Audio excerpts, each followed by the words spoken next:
मल्हारपुर गांव की हरियाली के पीछे एक अंधेरी कहानी छिपी थी। भय का जंगल को केवल डरावनी कहानियों का केंद्र नहीं, बल्कि ऐसी जगह माना जाता था जो अपने भीतर एक गुप्त अंधकार को छुपाए बैठी थी। यह जंगल एक बंधी हुई आत्मा का कैदखाना था, विराज की आत्मा। लेकिन इस रहस्य से अनजान गांव का साहसी लड़का रोहन सब कुछ बदलने वाला था। रोहन की कहावत जंगल में डर नहीं, सिर्फ जंगली जीवन है, गांव वालों की आशंका का मजाक उड़ाती थी। लेकिन जंगल में उसके कदम पड़ते ही उसकी जिज्ञासा भयावह सच्चाई में बदलने लगी। वहां उसे काले निशानों वाली एक बांसुरी मिली। वह केवल एक साधारण वस्तु नहीं थी, यह बांसुरी एक जादुई और अभिशप्त वस्तु थी। रोहन ने जैसे ही बांसुरी पर फूंक मारी, पूरे जंगल ने जैसे सांस लेना बंद कर दिया। पेड़ धीमे धीमे हिलने लगे, जैसे उनमें जान आ गई हो। पक्षियों ने अपना चहकना बंद कर दिया और वातावरण एक अजीब सी खामोशी से भर गया। अज्ञात आंखें उसे छुपकर देख रही थी। घर लौटने पर डरावनी घटनाएं तेजी से बढ़ने लगी। भूतिया परछाइयां रोहन का पीछा करती, उसकी परछाई बदलती और दरवाजे बिना हवा के खुद ही खुलते बंद होते। एक जलती हुई बांसुरी का सपना उसे हर रात डराता। एक दिन गांव के एक पालतू कुत्ते ने बिना किसी कारण रोहन को घूरते हुए भौंकना शुरू कर दिया और गायब हो गया। ये संकेत थे कि बांसुरी की शक्ति केवल रोहन तक सीमित नहीं थी, यह गांव को निगलने की तैयारी कर रही थी। गांव के बुजुर्गों ने एक पुराने किस्से का जिक्र किया। विराज, जो अपने संगीत से जाने मोह लेता था, उसका सबसे करीबी दोस्त उसे मारकर यह बांसुरी जंगल में फेंक गया। वह बांसुरी अब खुद में विराज की सजा ढो रही है।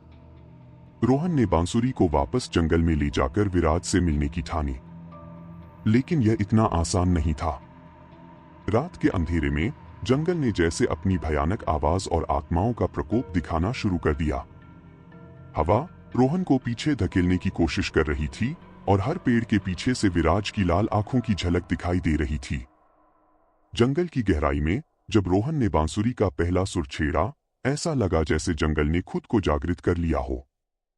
पेड़ों के पत्ते अचानक काले पड़ने लगे और उनकी शाखाएं जैसे जीवित हथियारों की तरह रोहन की तरफ बढ़ने लगी।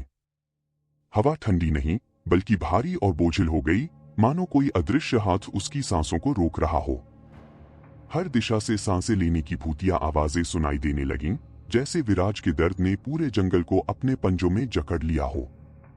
जैसे ही कोहरे ने रोहन को घेर लिया, उसकी आंखों के सामने एक खौफनाक दृश्य उभरा।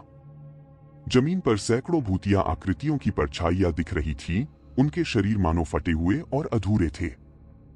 हर परछाई का चेहरा दर्द और मौत का प्रतीक बन गया था। लेकिन सबसे डरावनी बात थी वह धुआं जो धीरे धीरे रोहन की ओर बढ़ रहा था, अपने साथ जलती हुई चीखों और क्रोध का अंधकार लेकर। विराज अचानक प्रकट हुआ, लेकिन वह सिर्फ एक आत्मा नहीं थी, उसकी उपस्थिति ने जैसे जंगल को भी भय का जीवित चरित्र बना दिया। सफेद धुंध में लिपटा उसका शरीर और उसकी रक्तलाल आंखें रोहन को कंकाल तक झकझोर देती थी। विराज की आवाज केवल शब्द नहीं, बल्कि गर्जन थी, ऐसी गूंज जिसने हर दिशा में मौजूद अंधकार को और गहरा कर दिया। तुमने मेरी बांसुरी को छूकर मेरे दर्द को जगाने की हिम्मत कैसे की? विराज ने चिल्लाते हुए कहा। उसकी आवाज ने जैसे जंगल को काट दिया और रोहन को लगा कि वह अब कभी जीवित वापस नहीं लौटेगा। रोहन की सांसें तेज हो गईं और उसकी हाथों की पकड़ ढीली पड़ने लगी। लेकिन उसने बांसुरी को कसकर पकड़ा और कहा, मैं तुम्हारी आत्मा को मुक्त करने के लिए यहाँ हूँ। तुम्हारी क्रोध भरी आत्मा ने गांव को अपनी चपेट में ले लिया है, लेकिन मैं इसे समाप्त कर दूंगा। विराज ने हंसी में अपना दर्द उगला। तुम्हारा साहस केवल तुम्हारी बर्बादी को तेज करेगा। कोई मेरे दर्द को नहीं समझ सकता, कोई नहीं। जैसे ही रोहन ने बांसुरी का दूसरा सुर छेड़ा, जंगल की आत्माओं ने विद्रोह करना शुरू कर दिया। वे अधूरी परछाइयां अचानक मानव जैसी शक्लें लेने लगीं और उनकी आंखों से काला तरल बहने लगा। वे रोहन की ओर झपट पड़ी, हर सुर पर और अधिक आक्रामक हो रही थी। तुम मेरे संगीत को नहीं, मेरे दर्द को चुनौती दे रहे हो। विराज की गर्जन ने रोहन को जकड़ लिया। रोहन ने महसूस किया कि संगीत को पूरा करने का मतलब केवल सुर बजाना नहीं, बल्कि विराज की सबसे गहरी यातना को महसूस करना होगा। उसने अपनी आंखें बंद की और हर सुर के साथ उसने विराज के अतीत की भयानक कहानी को अपने भीतर देखना शुरू किया। धोखा, हत्या और आत्मा की कैद। रोहन के आखिरी सुर के साथ विराज की आत्मा ने अपनी आखिरी चीख निकाली। जंगल की आत्माएं रोहन के चारों ओर इकट्ठा हो गईं, लेकिन जैसे ही अंतिम सुर बजा, वे राख में बदलने लगी। विराज की आंखों में लाल रोशनी की जगह अब एक शून्य था। उसने धीमी आवाज में कहा, तुमने मेरी कहानी को समझा, तुमने मेरे दर्द को महसूस किया, लेकिन याद रखना, यह जंगल मेरे दर्द का एक हिस्सा हमेशा छुपाए रखेगा। रोहन को लगा कि जंगल की हर शाखा मानो अब अपनी जगह पर लौटने लगी थी। अंधकार चीरने वाला सूरज जंगल पर फूटा और रोहन ने देखा कि विराज की आत्मा धीरे धीरे धुंध में विलीन हो रही थी। बांसुरी अचानक एक अग्नि ज्वाला में फूट गई और राख बन गई।